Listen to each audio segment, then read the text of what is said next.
Lift 24th floor पर पहुंचती है, तब तक तो रोहित के मन में हजारों ख्याल गुजर चुके थे।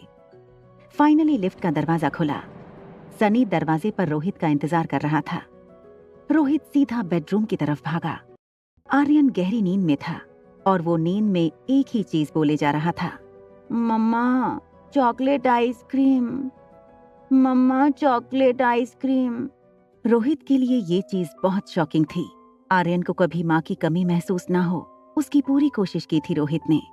फिर आज ही अचानक आर्यन नींद में अपनी माँ को क्यों याद कर रहा था? तभी सनी बड़े ही जासूसी अंदाज में बोला, ब्रो, मैंने इंटरनेट पर एक वीडियो देखी थी। बच्चा अपनी असली माँ को छोड़कर उस औरत के पास चला गया। तुम कहना क्या चाहते हो?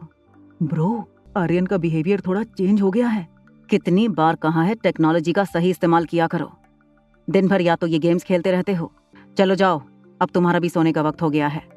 रोहित ने सनी को वहां से भगा तो दिया, मगर सनी की बात उसके दिल में शक गड़ा चुकी थी।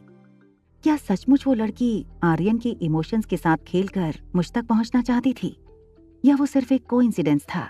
रिया बालकनी में बैठकर टैबलेट पर गेम खेल रही थी और अनिका अपने फोन में कुछ चेक कर रही थी और सोच रही थी कि आखिर उसके खोए हुए बेटे को कैसे ढूंढे।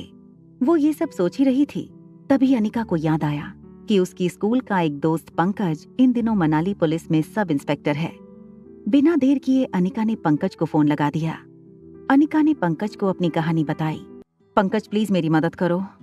कोई तो रास्ता होगा जिससे मैं मेरे बेटे तक पहुंच सकूं। चलो, अगर मैं मान भी लूं कि तुम जो कह रही हो वो सब सच है, फिर भी मैं ऑफिशियली तुम्हारे लिए कुछ नहीं कर सकता, क्योंकि कहीं भी ऐसा कोई सबूत नहीं है जो ये बता सके कि तुम्हारे जुड़वा बच्चे हुए थे। I am really sorry. देखो अनिका, मैं एक बात कह सकता हूँ ऑफ द रिकॉर्ड, सारे केसेस में कहीं ना कहीं तुम्हारे ससुराल वाले यानी कि डोगरा खानदान का हाथ होता ही है। देखो, अगर वहीं से कुछ पता चले तो। पंकज के फोन रखने के बाद अनिका गहरी सोच में डूब गई। तभी उसे एक आइडिया आया और उस आइडिया का नाम था कुणाल। क्यों ना कुणाल के जरिए कोई इन्फॉर्मेशन निकाली जाए। अनिका कुछ सोच के कुणाल को मिलने का तय करती है। उसने तेजी से अपना पर्स और मोबाइल उठाते हुए रिया से कहा, देखो बेटा, मम्मा 2-3 घंटों में वापस आ जाएगी। तुम्हें कुछ भी चाहिए तो होटल के रूम सर्विस से मंगवा लेना।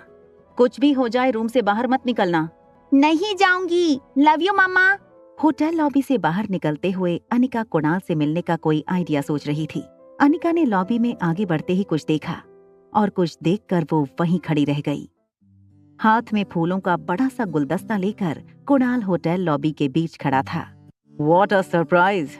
मैं यहाँ किसी और से मिलने आया था, मगर कौन जानता था कि आप मिल जाएंगे। कुणाल की आंखों में अनिका को झूठ साफ नजर आ रहा था, लेकिन अपने खोए बेटे को वापस पाने की आखिरी कड़ी कुणाल था। इसलिए अनिका ने बात को आगे बढ़ाने के लिए गुलदस्ता ले लिया। यहीं बगल में एक बहुत अच्छी कॉफी शॉप है, क्या आप मेरे साथ चलना पसंद करेंगी? अनिका ने बिना देर किए हाँ कर दी। कुणाल को अपने लक पर विश्वास नहीं हो रहा था। Hi, my name is Kunal Dogra and yours? Ragini. Kunal और अनिका कॉफी शॉप पहुंचे और कोने के किसी खाली टेबल पर जाकर बैठे। वो आपकी छोटी बहन में और आप में काफी एज डिफरेंस है। मेरा मतलब वो 6-7 साल की होगी और आप 21-22। काफी जानकारी है आपको मेरी। वैसे कुछ जानकारी मैंने भी इकट्ठा की है आपकी। अच्छा, जैसे कि आप मैरिड हो। इनफैक्ट आपकी शादी के वक्त आपकी वाइफ 4 मंथ्स प्रेग्नेंट थी, है ना? रागिनी, तुम ये सब कैसे जानती हो? आप ही ने कहा था कुणाल डोगरा का नाम मनाली में किसी को भी पूछूं तो वो आपके घर तक छोड़ देगा। देखो रागिनी, शादी के फेरे पूरे होते ही मैं दिल्ली चला गया था और जब वापस आया तब तक उसकी डिलीवरी का वक्त हो चुका था। उसने एक बच्ची को जन्म दिया और मौसी के साथ बेंगलुरु चली गई। बस इतना ही। और उसका बेटा कहाँ है? वो बेटा नहीं। कौन बेटा? उसका बेटा। उस लड़की ने जुड़वा बच्चों को जन्म दिया था, तो उसका बेटा कहाँ है?